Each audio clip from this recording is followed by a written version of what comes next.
As I am flying higher than I ever thought it would be possible, I feel my entire being shaking at the impact of memories.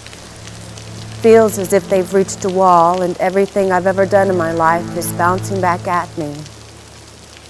I thought about you, Mother, how you risked your life crossing the border with my brothers and I, the youngest, the only girl.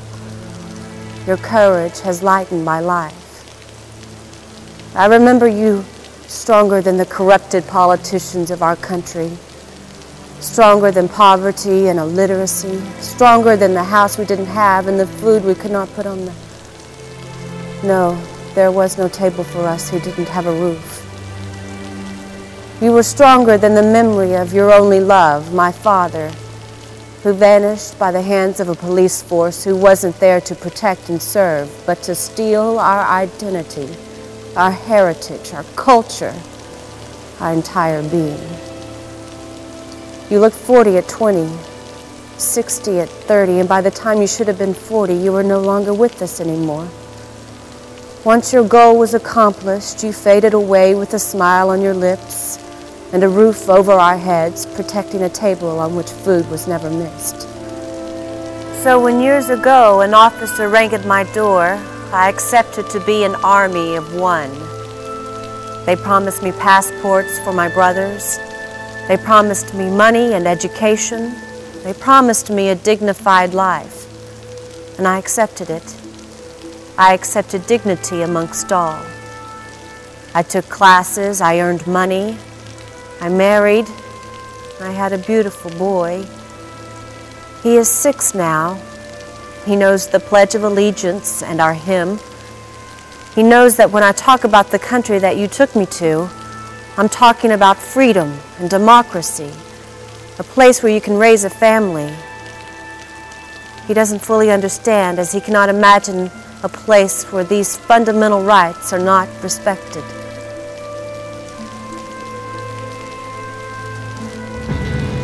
They took me to a war I don't know much about. They took me to the desert. That's where I saw torture and death. I saw people who couldn't sing, women who couldn't drive a car or go to the hairdresser or show their eyes because of religion. I saw rich palaces for a few, misery for the most. And I heard the voices from Europe saying that we Americans, we are doing the same to our own children. We don't give them hospitals unless they're from rich families.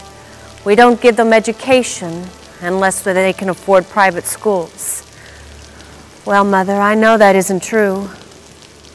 I didn't forget how our lives changed when we crossed the southern border. I'll never forget. We could talk and sing, work hard and make money, have a family and be together. We could be one in a country of multitudes. A few seconds ago, I saw intolerance in the shape of a taxi cab. Men shouting, Allah Akbar. Just a few days ago, they were stoning their women to death for a rape they didn't ask for, and killing the men for creating a work of art or an independent thought. I saw intolerance speeding towards me in the shape of a taxi cab.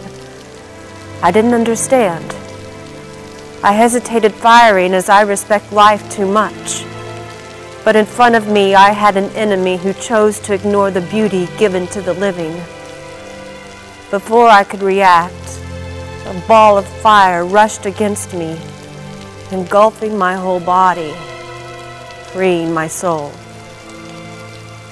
As I am flying higher than I ever thought it would be possible, I see my body lying in the sand of an unknown country.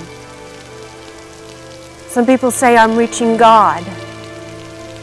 Well, I know I'm reaching you. And despite anger and tears, my son will be raised with the strength of our fight. My sacrifice will guide his future.